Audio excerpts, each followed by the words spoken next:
You expect something different.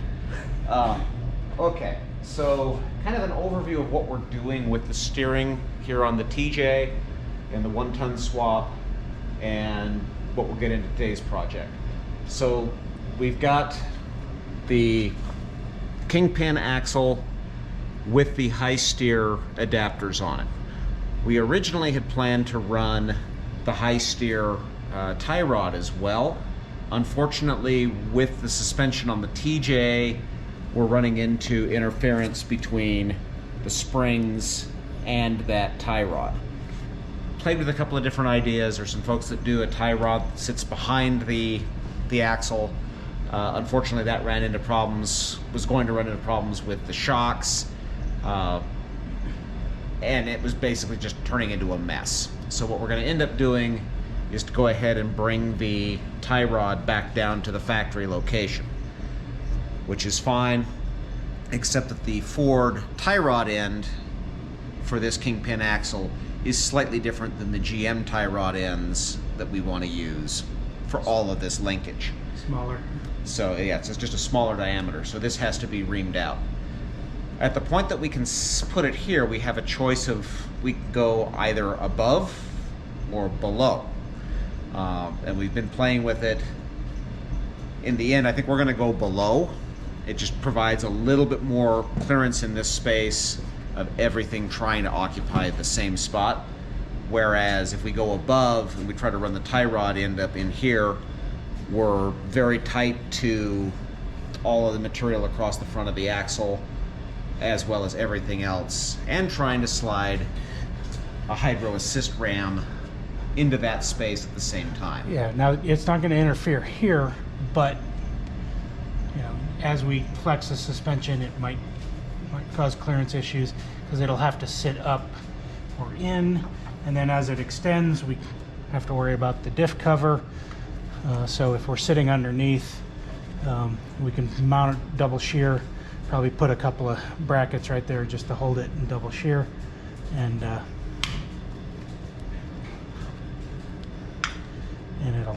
it'll mount like that, and it'll give us plenty of clearance So with the lower position.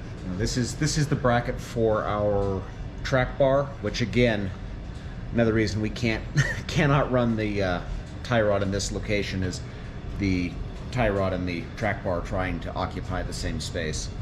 Yeah. So that gets us to here. What I think we're going to do is go ahead and ream these out to accept the tie rod, the GM tie rod ends in this location. With that in mind, we have a reamer and a 5/8 drill bit. We'll start with the 5/8 drill bit just to open up the holes to give us a little bit more space to make everything work. This is going to be a conversation about lots and lots and lots of cutting oil.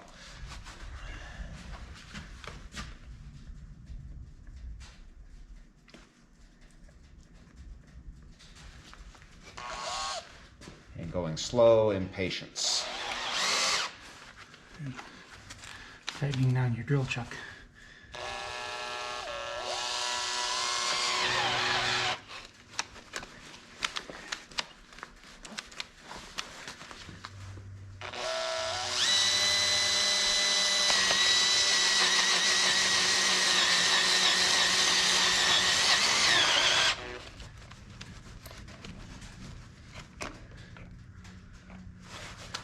It certainly wants to grab as it's cutting. Yeah. Because the metal is actually fairly soft.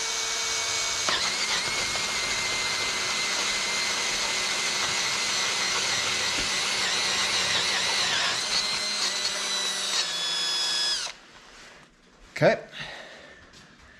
So we do have this other tie rod in here because it provides some stability for this other knuckle.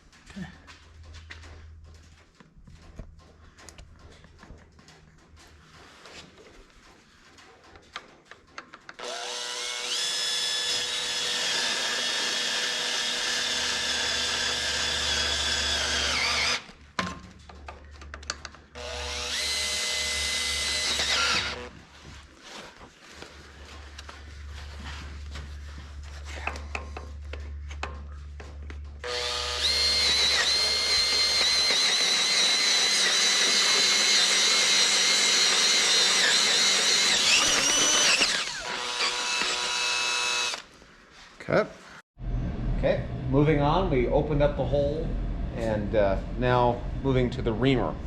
Notice that is not a drill bit, this is a reamer.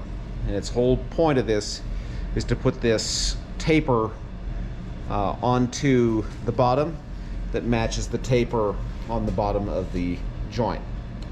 This is another process of just slow, easy, work our way until that joint sits where we need it to sit. Little at a time, little at a time, little at a time. Yeah. And lots and lots of cutting fluid.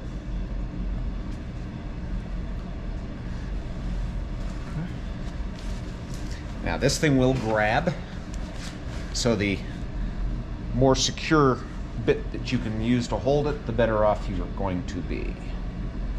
Whole conversation is to go slow. Bring the bottom towards you just a hair. Yeah, there you go.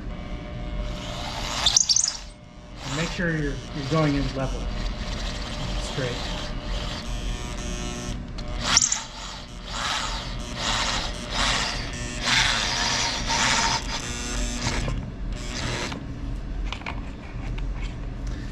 Go ahead and check. I doubt we're already there, but Oh, no. but Well, we are making headway, however. Yeah. Yeah. A little more. Apply some cutting fluid each time we get the chance.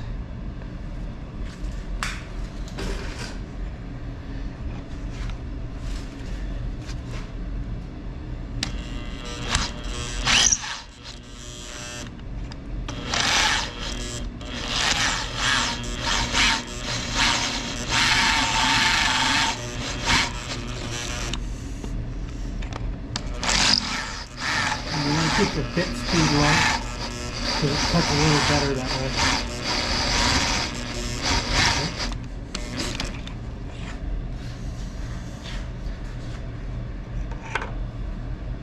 It's quite a bit further in.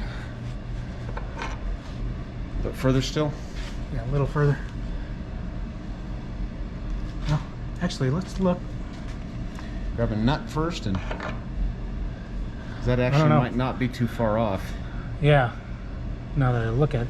I mean, we don't get the full coverage on the taper, but is that going to be deep enough for the nut?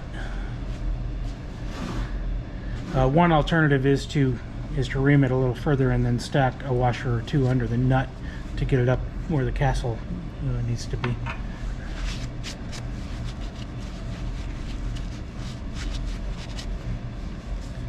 Okay, slide that up in there. Let's see where the nut is. Because the idea is we would like to have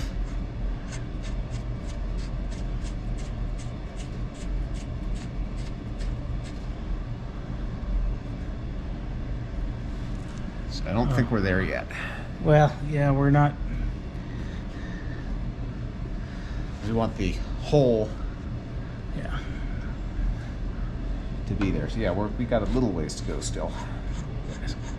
Yeah, and I think our taper is kind of going front to back a little bit, so if you can Try to straighten it out. try to straighten it out.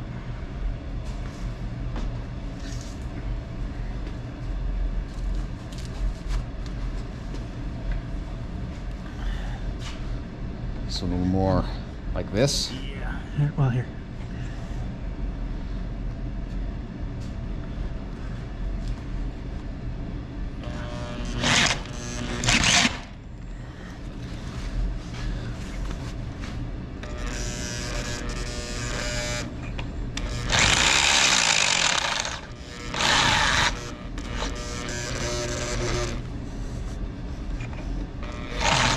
Very light pressure.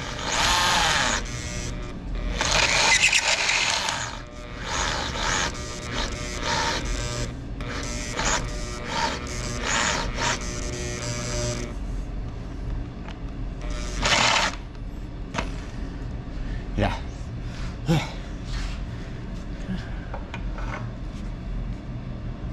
That's quite a bit further. Yeah.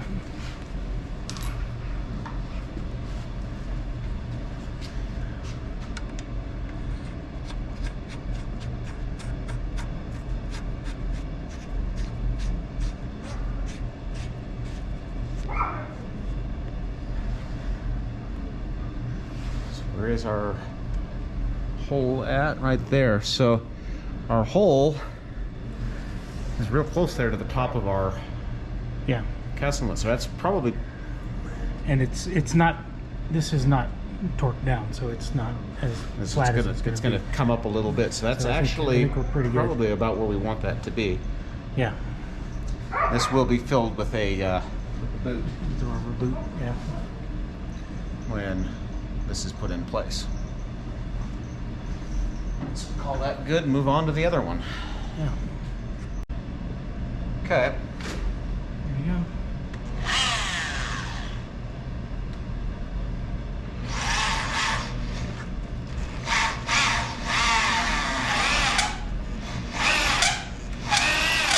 Bottom that way. Let's do a quick check.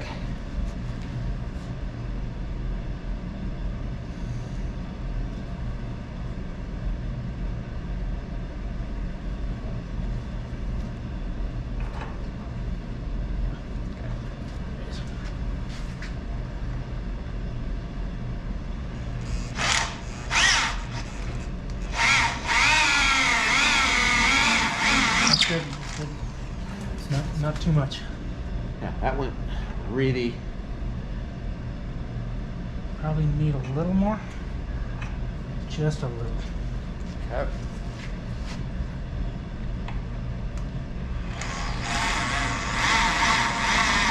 That's good.